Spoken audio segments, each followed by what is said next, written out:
Eh, salut! Ça fait longtemps qu'on s'est pas parlé, toi et moi. Pas faux. Bon, je vous ai vaguement présenté la moto, ma nouvelle acquisition. Et j'aimerais aujourd'hui, grâce à cette vidéo, qu'on la passe un petit peu en détail. Donc, derrière moi, la KTM RC8, modèle donc de 2010. Ça faisait très longtemps que j'avais cette moto en vue. Pourquoi cette moto là? Parce que déjà c'est un monstre.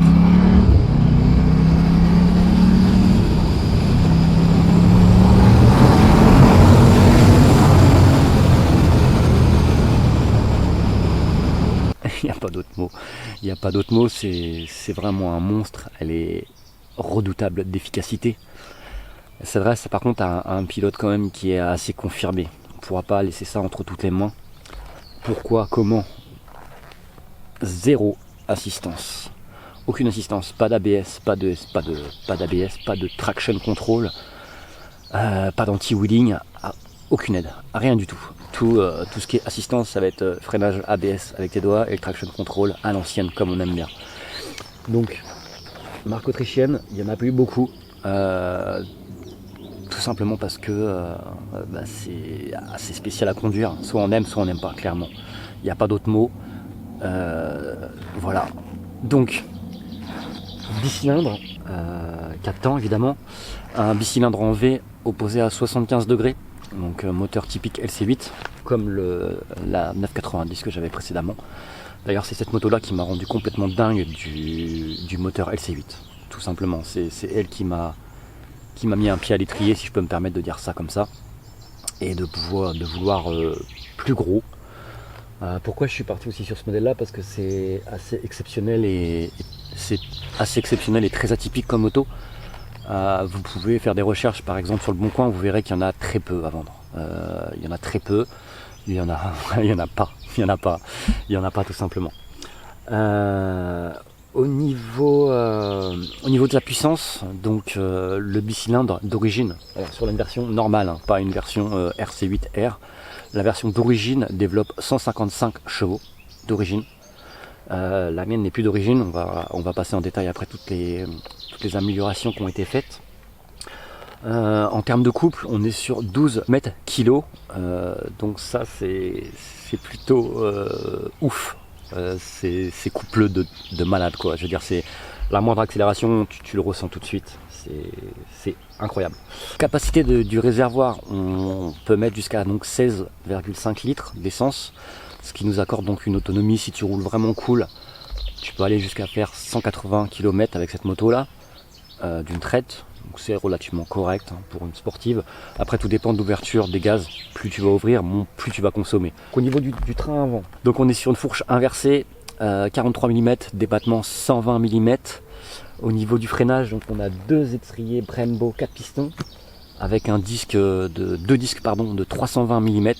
Donc clairement dire que ça freine très fort, très fort. Du châssis rapidement, c'est un châssis en treillis tubulaire, donc quelque chose de ultra rigide. C'est un rail, ça ne bouge pas, tu sens aucune déformation du châssis. À aucun moment j'ai réussi à la mettre en défaut. C'est plutôt elle qui me met en défaut, le pilote. Voilà.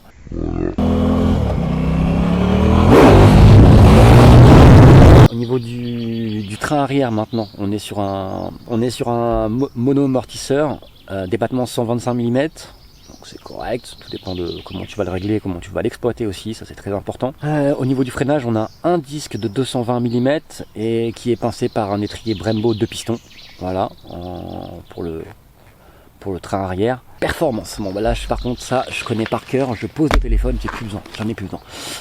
D'origine, cette moto là est donnée pour une accélération donc de 0 à 100 en 3 secondes. Ouais, 3 secondes, je sais pas si tu arrives à te rendre compte. 1, 2, 3, tu es déjà arrivé à 100.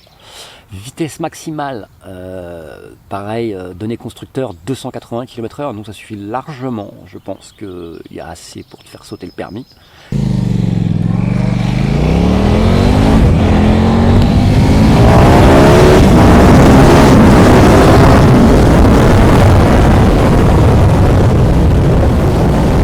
Clairement. Maintenant, ma machine a des différences, enfin une grosse différence, c'est que c'est une ancienne pistarde. Je vais vous expliquer après pourquoi. L'ancien propriétaire faisait de la piste. La moto vient d'avoir 10 000 km, donc j'ai fait 2000 km à son guidon. La moto a 10 000 km, pardon. Enfin un petit peu plus, 10 000 et quelques. Donc elle est entièrement préparée pour la piste, pour pas dire préparée pour la compétition.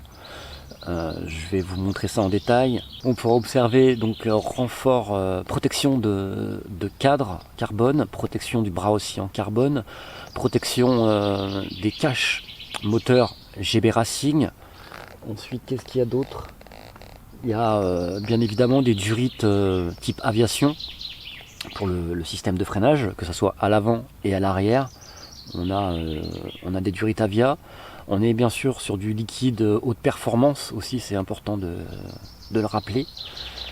Commande reculée, je l'ai passé donc en boîte inversée, c'est-à-dire qu'une boîte inversée, c'est plus première en bas et le reste tu montes. Non, là c'est l'inverse, tu vas passer la première en levant et pour tes rapports supérieurs, tu appuies et pour rétrograder, tu montes.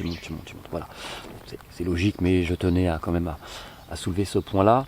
Je regrette pas du tout mon choix d'avoir inversé la boîte, puisque maintenant que je m'y suis fait, c'est vraiment un bonheur. Quand tu accélères et que tu as juste à pousser ton pied, à mettre un petit coup de pied dans le sélecteur, tac, c'est vraiment parfait. Voilà. Je vous remercie infiniment pour l'attention que vous avez portée à cette vidéo là. Ça fait toujours plaisir si vous mettez un petit commentaire. Avec cette moto là, on va faire vraiment du sale, du très sale. Ça va pas être sur la route, bien évidemment. Si j'ai acheté cette moto là, c'est pour la mettre sur la piste, et ça vous le verrez très prochainement. J'attends encore quelques pièces, bien évidemment ça coûte relativement cher. Je sais pas si ce sera cette année que je vais pouvoir exploiter à 100% ma machine. Je ne pense pas, je pense plus que ça sera l'année prochaine, parce que bah voilà quoi. PC TAS, à moins que tu t'abonnes, tu mets la cloche, tu mets un commentaire, et peut-être que le référencement pourra faire monter cette vidéo là. Ce serait vraiment cool de ta part, tu peux aussi la partager. Voilà, merci de ton attention, c'était Dog Dude, et je te dis à la prochaine mec. Tchou.